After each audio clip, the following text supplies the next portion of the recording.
बासावा काटाए लगलो जानोगे, हरे हरे बासावा काटाए लगलो जानोगे।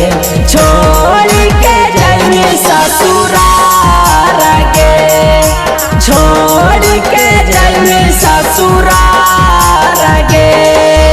छवा के तिला कानव के आई तो बरतिया, छवा के तिला कानव के आई तो बरतिया।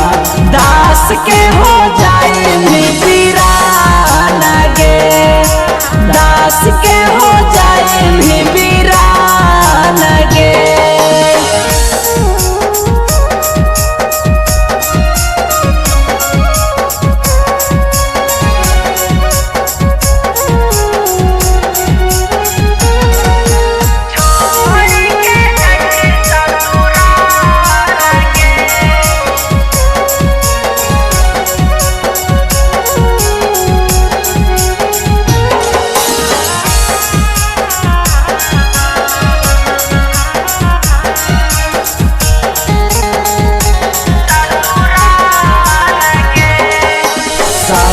दिन राखनी हमारा आखिया के सोझा, आज काहे बन गेलियो तोरा खातिर बोझा।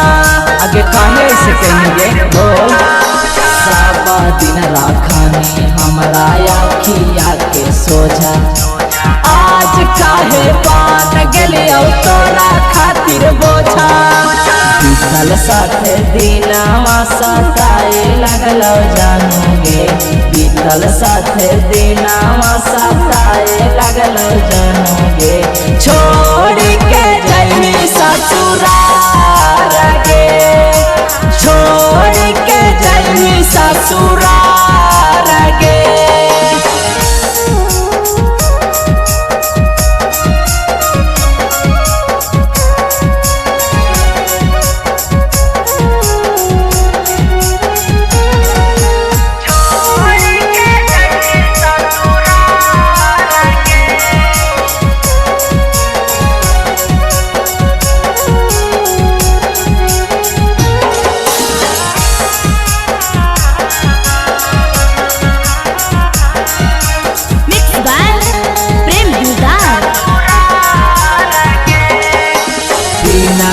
पाराया के प्यार है अनोखा, आज काहे बोल छौड़ी दे कहानी धोखा।